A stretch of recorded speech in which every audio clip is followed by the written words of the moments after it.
உலகின் முதல் கலப்படமற்ற தூய்மையான திரவ உணவு தாய்ப்பாலாகும். தாய்ப்பால் மட்டுமே பிறந்த குழந்தைக்கு எளிதில் ஜீரணமாக உகந்தது. பிரசவித்தவுடன் சுரக்கும் சீம்பாலை குழந்தைக்கு கொடுக்க தவறவே கூடாது என மருத்துவர்கள் அறிவுறுத்துகின்றனர். ஒரு மனிதன் இறுதி வரை தன் உடலில் நோய்க்கிருமிகளை எதிர்க்கும் சக்தியை அவன் பிறந்தபோதே தாயளிக்கும் பால் மட்டுமே வழங்குகிறது.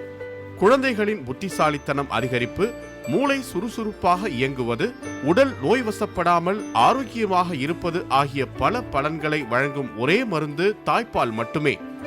தாய்ப்பாலில் குழந்தைகளின் ஆரோக்கியம் மட்டுமின்றி அதில் தாயின் ஆரோக்கியமும் அடங்கியுள்ளது. ஒரு தாய் தமது குழந்தைக்கு போதிய இடைவெளியில் தாய்ப்பால் மூலம் பசியாற்றுகையில் அவருக்கு மார்பக புற்றுநோய் வருவதற்கான வாய்ப்பும் குறைகிறது. குழந்தை பிறந்த முதல் 6 மாதத்திற்கு தாய்ப்பால் மட்டுமே கொடுக்க வேண்டும் என உலக சுகாதார நிறுவனமே வலியுறுத்துகிறது.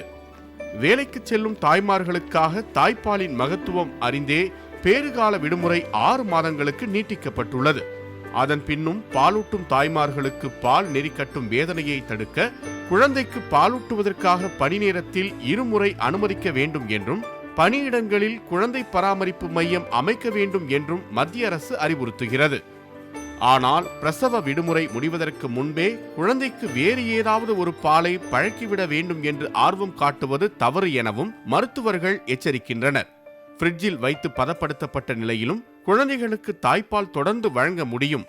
தாய்ப்பால் வழங்கும் தாயின் மனநிலை அமைதியாக இருக்க வேண்டும் என மருத்துவர்கள் வலியுறுத்துகின்றனர். அனைத்தையும் விட மேன்மையாக தாய்க்கும் சேய்க்குமான உடல் ரீதியான தொப்புள் கொடி பந்தத்துக்கு பின் மனரீதியான நெருக்கத்தையும் பந்தத்தையும் ஏற்படுத்தும் மகத்துவமும் தாய்ப்பாலுக்கு மட்டுமே உரியதாகும்.